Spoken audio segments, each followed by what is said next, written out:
asociada a sonda urinaria. Ujú. Yo soy María José Peña y vamos a comenzar.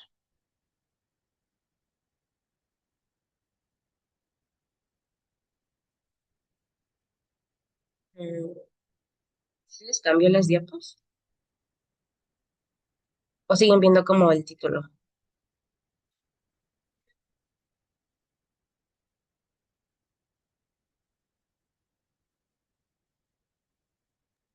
No sé qué problema tengas. A ver, ahí está.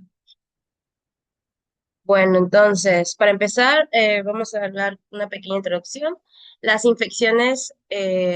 a- infecciones del tracto urinario asociadas a sondas urinarias representan hasta el 13% de las infecciones relacionadas con la atención sanitaria en pediatría. Lo más llamativo es que del 70 al 80% de las infecciones urinarias adquiridas en el hospital están directamente relacionadas con el uso de sonda ureteral. Ahora bien, ¿de dónde vienen los microorganismos? Bueno, pues en su mayoría de la microbiota de perine del propio paciente, que ascienden por la superficie externa de la sonda. En menor proporción, aproximadamente el 34%, se introducen por contaminación intraluminar, es decir, a través del interior del sistema colector y pues muchas veces por manos del propio personal sanitario. Ahora vamos a ver como pequeñas definiciones. Exactamente qué es una infección del tracto urinario asociado a zona urinaria. Bueno, pues se define como la presencia de signos y síntomas de infección urinaria junto con una bacteria significativa en un paciente con sonda, sin que haya otro foco infeccioso identificado. Entre los síntomas más frecuentes, pues se destaca la fiebre, la alteración de estado general, letargia sin causa aparente, dolor en flanco o hematuria. Inclusive en pacientes críticos, pues la fiebre a veces va a ser el único síntoma que se va a manifestar. Ahora, las guías clínicas establecen que vamos a hablar de una bacteriuria significativa cuando hay más de 103 unidades formadoras de colonias por mililitro o crece una o más bacterias en el urocultivo. En cambio, si el paciente no tiene síntomas y el cultivo da más de 105 unidades formadoras de colonias por mililitro, lo vamos a llamar una bacteriuria asintomática. Y esta última, pues, no requiere tratamiento, como vamos a ver más adelante. Este, el ECDC, el Centro Europeo para la Prevención y Control de Enfermedades, va a clasificar a la infección del tracto urinario en dos tipos, tipo A y el tipo B. La primera, el tipo A, va a ser confirmada microbiológicamente, como con un cultivo positivo que dé al menos 10, 10.000 microorganismos por mililitro. Y el tipo 2, o sea, el tipo B, es la no confirmada microbiológicamente, pero con criterios como leucocitos en tira reactiva, que tenga piuria el paciente o que estén aislando microorganismos en grano. Ujú. Ahora, bueno, esa es, ajá, la diapositiva anterior es la del tipo A, donde se va a confirmar microbiológicamente, y esa es la del tipo B. Ajá, y eso es como que tengan al menos dos signos y síntomas de sus pacientes para poder clasificarlo como el tipo B. Ok, de la etiología, ¿qué gérmenes causan estas infecciones? Pues la más común y la principal va a ser la E. coli, le sigue la Klebsiella, le sigue Proteus, hasta Pseudomonas. De ahí le sigue enterococos, hongos y también pues infecciones polimicrobianas, ¿no? O sea, un conjunto de cada uno de diferentes microorganismos como tal. Ahora, vamos a hablar un poco de la patogenia. Los microorganismos pueden llegar a la vejiga de tres formas. Uno, durante la inserción del catéter. Este, mm, la dos, por vía intraluminar. Esta es a través de la luz de la sonda. Y la tercera vía, por vía exoluminal, entre la sonda y la uretra, que este es más frecuente en mujeres por la uretra que es más corta. Un factor clave es la formación de la biopelícula o biofilm. Las bacterias se van a adherir y de 3 a 7 días aproximadamente van a secretar una matriz que las va a proteger, haciéndolas más resistentes a los antibióticos. Aquí tiene que ver los catéteres de silicona o hidrogel. que pues son más resistentes a la adhesión bacteriana y los recubiertos de plata de estos tipos de catéteres pues tiene propiedades bactericidas. Ujú.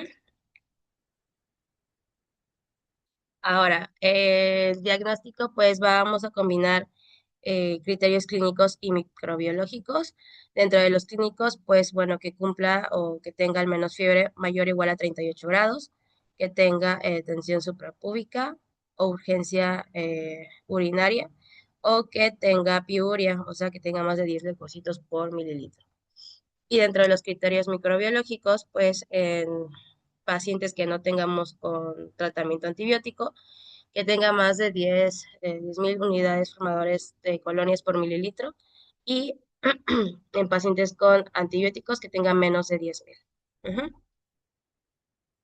Ahora bien, ante la sospecha de la infección asociada a sonda urinaria sintomática, lo primero que tenemos que hacer es retirar la sonda y obtener un urocultivo. Ajá. Aquí vamos a empezar el tratamiento empírico, que va a ser por vía oral. Normalmente se inicia con cefalosporinas de tercera generación, o también la guía menciona gentamicina intramuscular en pacientes alérgicos pues a las cefalosporinas. Ujú. O también como tercera opción, el ciprofloxacino vía oral. Ujú. Inicialmente comenzamos con cefalosporinas de tercera generación. Si es alérgico, pues nos vamos con gentamicina. Y si no, tenemos todavía una tercera opción que es ciprofloxacino, pues vía oral.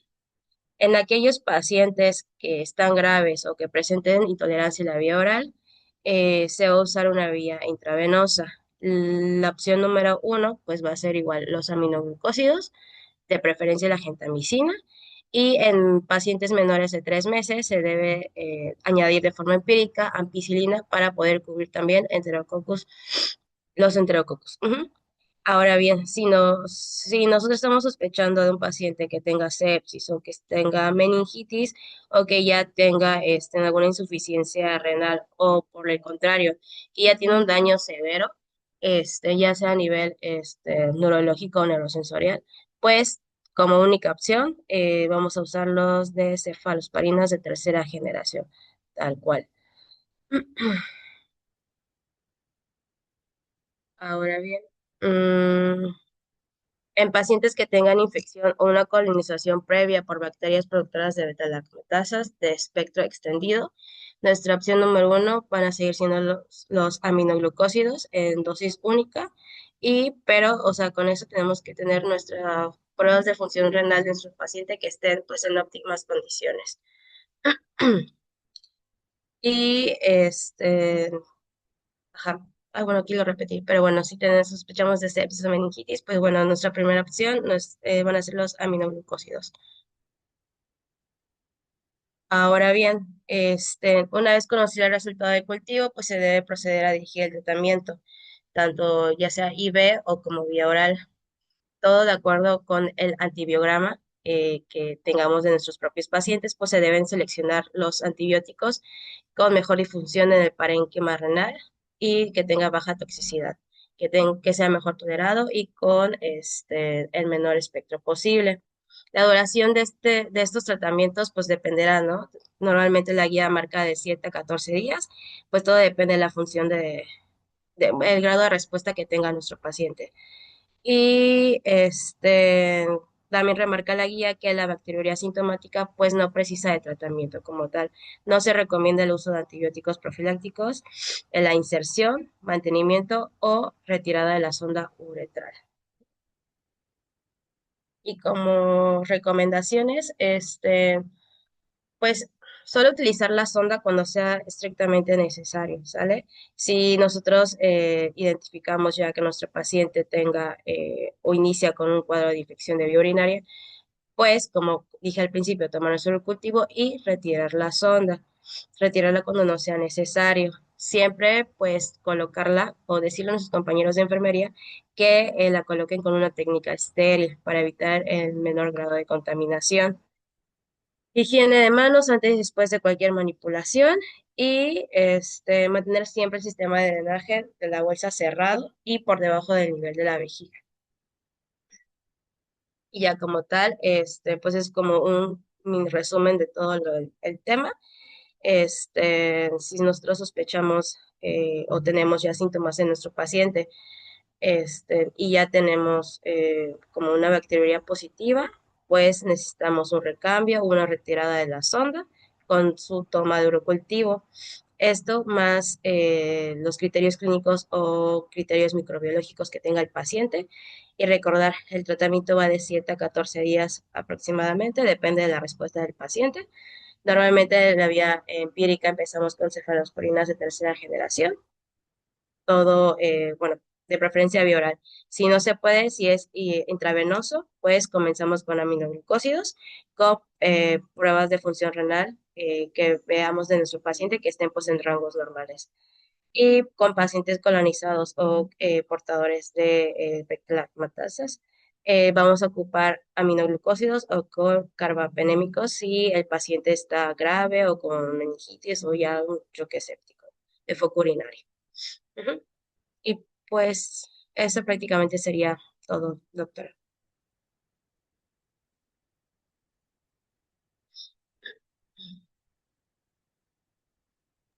¿Tienen alguna duda o comentario al respecto?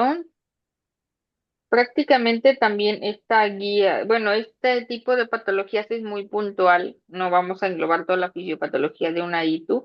Aquí es solo cuál es, más bien la prevención, que no duren las ondas urinarias más del tiempo requerido, y la sospecha, sobre todo, no es lo mismo una bacteriuria, o sea, que salga tu cultivo positivo nomás porque lo tomaste, a que tú tengas la sospecha que ese es el foco infeccioso. Usualmente los pacientes que tienen las sondas urinarias son pacientes de terapia, que están una, dos, 3 semanas con sonda por uno u otro motivo, y estos van a desarrollar bacteriuria o funguria, también puede haber la cándida, y si no tienen sospecha clínica, o sea, que no tenga otro foco, una bacteremia, una neumonía, pues un cultivo de la sonda no necesariamente nos indica una infección. Recordar también, al mismo tiempo que toman un cultivo, tomen un examen general de orina, porque van a relacionar que tenga piocitos o leucocitosis, que tenga nitritos positivos, que tenga sangre o no, datos que nos sugieran la esterasa leucocitaria y los eritrocitos también, que puede haber un proceso inflamatorio. Y el tratamiento, pues siempre va a ser retirar esa sonda. Aparte de los antibióticos que ya vimos, todos los esquemas que en teoría deben de ser empíricos, hay que retirar esa sonda urinaria. Si se tiene que continuar con una sonda, colocar una nueva. Y recordar que los cultivos debemos de tomarlos no de la bolsita, debemos de tomarlos de la parte más proximal, o sea, lo ideal es siempre quitar esa sonda que ya teníamos, colocar una nueva sonda urinaria.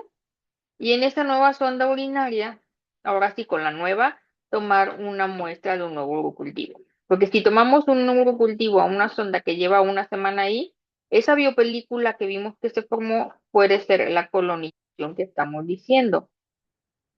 Y pues ya relacionar todo, dejar el tratamiento. El tratamiento no son 7 a 14 días, realmente ya son esquemas sugeridos, que son esquemas cortos, que pueden ser de 5 hasta máximo 7 días. ¿Y qué más? Pues el antibiótico empírico es también, como todas las infecciones nosocomiales, va a ser dirigido a nuestra epidemiología local, si son enterobacterias BLE, si son enterococos, si son cándidas, eso ya va a depender de todo lo que sea. De manera empírica, pues aquí decían los aminoglucósidos, pero usualmente la mayoría de las bacterias hospitalizadas son BLE, entonces ahí iniciamos lo que viene siendo el carbapenémico y conforme tengamos los cultivos, vemos cómo dirigimos la terapia. ¿Alguna otra duda o comentario? Hola, doctora, yo tengo una duda. En el caso de que el paciente se confirme una bacteriuria positiva y se tenga que hacer el cambio de la sonda, ¿en cuánto tiempo se realiza? ¿Retiramos la sonda e inmediatamente colocamos una nueva o se tiene que esperar un tiempo para volver a colocar una nueva? En ese momento haces el cambio. Claro que hay que ver si en verdad el paciente necesita continuar con sonda, porque muchas veces solo se las dejamos en un estado de choque con control estricto de líquidos y después ya evoluciona adecuadamente el paciente y puede hacer una uresis espontánea y el control de líquidos no es tan estricto. Pero sí, el cultivo, el tratamiento y todo, en ese mismo momento que diagnosticas, quitas la sonda y pones una nueva. De hecho, las sondas tienen su periodo también de caducidad en las especificaciones de cuánto tiempo puede durar una sonda antes de considerarse pues colonizar o el riesgo. Usualmente es una semana, dependiendo del material, porque hay unas que son de silicón, otras son de plata, otras son de oro. Ellas te pueden durar meses, pero las sondas convencionales pueden durar, en teoría, a los 3 días ya se colonizan, pero una semana, dos, y están rotando constantemente los cambios para evitar precisamente las infecciones. Ok, doctora, muchas gracias.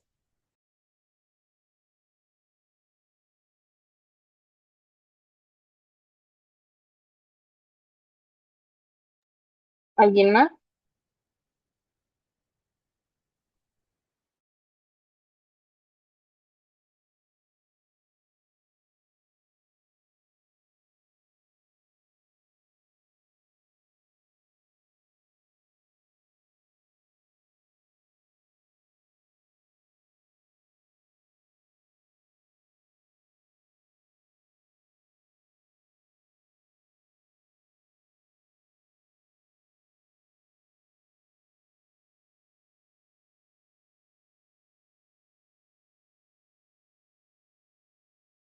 Voy a ver si puedo compartir pantalla para pasarles la clase grabada de su compañera.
Ah, ya no supe cómo compartir. Déjenme ver si puedo descargar el archivo.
Hola Doc, no estoy escuchando la presentación.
Igual aquí puse una tablita de cómo nos podemos nosotros basar o cuáles son lo que podríamos esperar. Por ejemplo, en la etiología por gram positivos, epidermidis es muy frecuente encontrarla por contaminación intraluminal. En cuestión de aurus, pues es más frecuente en infecciones del túnel y el orificio del catéter. Y los enterococcus, estos pues presentan riesgos de resistencia recidiva debido a la formación del biofilm en el catéter. Y esto lo que provoca es pues una dificultad de su erradicación.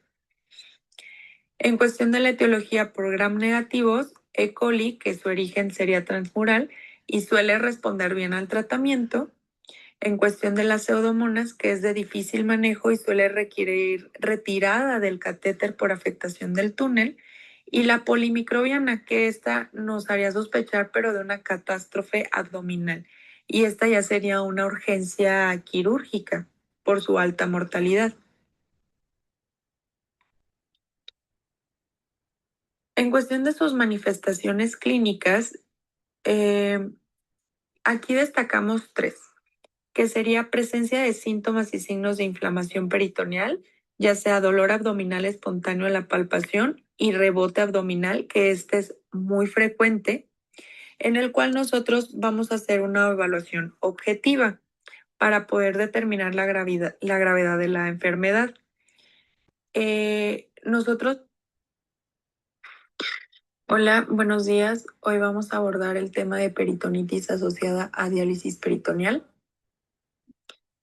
Bueno, como introducción tenemos que la peritonitis sigue siendo una complicación frecuente de la diálisis peritoneal en niños y esta es la causa más común de fracaso de la técnica, en la cual pues se caracteriza por un predominio de microorganismos gram positivos en el que solo el 5% de los responsables son los hongos. Como concepto tenemos que se define por la invasión de la cavidad peritoneal, incluyendo la membrana peritoneal, tejido adyacente y el propio dializado, por agentes infecciosos y la respuesta inflamatoria consiguiente, que es la que habitualmente hace visible el problema y conduce al diagnóstico. En cuestión de la epidemiología, tenemos que la frecuencia de peritonitis en niños supera regularmente la de los adultos. En un estudio reveló que en menores de 1 año tienen una tasa anualizada del 0.86, que sería una infección cada 13.9 meses, y en adolescentes mayores de 12 años tienen una tasa de 0.61, que sería una infección cada 19.8 meses.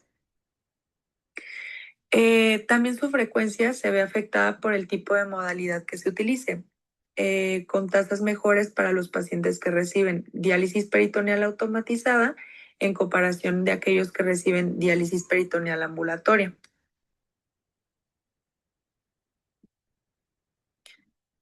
Como factores de riesgo tenemos a los modificables y a los no modificables. En cuestión de los modificables tenemos la desnutrición, mascotas y animales domésticos, lejanía de unidades de diálisis, obesidad, estados de portador de AURUS e inicio no programado. Y en los que serían no modificables, tenemos una función renal residual, hemodiálisis previa, inmunosupresión, enfermedad abdominal, trasplante renal previo y el sexo femenino. En cuestión de su etiología, tenemos que entre el 50 y el 60% de los episodios de peritonitis, como ya se los había mencionado, son por gram positivos y solo el 20 al 30% van a ser por gram negativos. En estos existen rutas de entrada, en las cuales son intraluminal, pericatéter, transmural y hematógena. Sin embargo, estas pues se han ido reduciendo por estos 3 puntos, que son avance de la conectología con el sistema de doble bolsa y la adaptación de los tapones, protocolos de cuidado diario para la prevención de la infección del orificio de salida de catéter y mejoras en los programas de entrenamiento. Igual, aquí puse una tabla en la cual nos menciona cuáles son los microorganismos con mayor porcentaje, como lo son el Staphylococcus coagulasa negativo, que es del 15 al 30%, Staph aureus, que sería del 3 al 17%, y en cuestión de los gram negativos, que sería E. coli, del 5 al 13%, Pseudomonas de 12 al 13%, y aunque los hongos, como habíamos mencionado, tienen un menor porcentaje, pues eso no quita que exista la posibilidad de que se infecte nuestro paciente, como sería con cándida, del 2 al 8%. Igual aquí puse una tablita de cómo nos podemos nosotros basar o cuáles son lo que podríamos esperar. Por ejemplo, en la etiología por gram positivos, epidermidis es muy frecuente encontrarla por contaminación intraluminal. En cuestión de aurus, pues es más frecuente en infecciones del túnel y el orificio del catéter. Y los enterococcus, estos pues presentan riesgos de resistencia recidiva debido a la formación del biofilm en el catéter, y esto lo que provoca es pues una dificultad de su erradicación. En cuestión de la etiología por gram negativos, E. coli, que su origen sería transmural y suele responder bien al tratamiento. En cuestión de las pseudomonas, que es de difícil manejo y suele requerir retirada del catéter por afectación del túnel. Y la polimicrobiana, que esta nos haría sospechar, pero de una catástrofe abdominal. Y esta ya sería una urgencia quirúrgica por su alta mortalidad. En cuestión de sus manifestaciones clínicas, aquí destacamos 3, que sería presencia de síntomas y signos de inflamación peritoneal, ya sea dolor abdominal espontáneo en la palpación y rebote abdominal, que este es muy frecuente, en el cual nosotros vamos a hacer una evaluación objetiva para poder determinar la gravedad de la enfermedad. Nosotros utilizamos en esta tabla el dolor, en el cual sería, pues, si tu paciente no presenta dolor, le das 0 puntos. 1 punto si el dolor es moderado o genera náuseas que no requieran un tratamiento específico. En 2 puntos sería un dolor intenso que generalmente requiere analgesia o vómitos.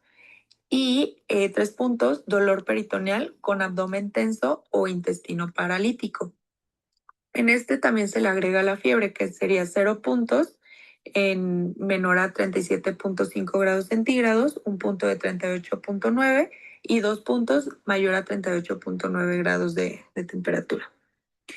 En esta igual se le agrega síntomas gastrointestinales, que serían náuseas, vómitos y diarrea, y pues como ya había comentado, la fiebre. En cuestión de su fisiopatología, pues tenemos que la fisiopatología de la peritonitis inicia cuando microorganismos, que generalmente son las bacterias gram positivas que les había comentado, ingresan a la cavidad peritoneal. Esto puede ocurrir por contaminación durante el intercambio de diálisis, por infecciones relacionadas con el catéter o con menor frecuencia por la translocación bacteriana desde el intestino. Estas condiciones normales en el peritoneo funciona pues como está en la primera imagen. Funciona como una membrana delgada y estable, y esto permite el intercambio de agua y solutos. Sin embargo, ya cuando existe una infección, las bacterias llegan a la cavidad peritoneal y esta va a producir una agresión sobre la membrana peritoneal. Y esto lo que provoca pues es una respuesta inmune. Y como respuesta inicial, lo que vamos a tener es que van a empezar a invadir los mastocitos y los macrófagos peritoneales, reconociendo estos microorganismos. Y lo que van a provocar es que van a empezar a liberar diversos mediadores inflamatorios, como lo son la histamina y citocinas proinflamatorias, como son la interleucina 1, la 6, la 8 y el factor de necrosis tumoral alfa. Esto lo que van a provocar es que se vasodilate y un aumento en la permeabilidad vascular. Como consecuencia de todo esto, los vasos sanguíneos van a permitir la salida de líquido, proteínas plasmáticas y células inflamatorias hacia la cavidad peritoneal. Y esto posteriormente va a ocurrir una migración masiva de neutrófilos al sitio de infección, con el objetivo obviamente de eliminar a los microorganismos. Y esta acumulación de leucocitos y proteínas dentro del líquido peritoneal es lo que va a hacer ese aspecto turbio en el líquido peritoneal, que es uno de los hallazgos clínicos más característicos de la peritonitis.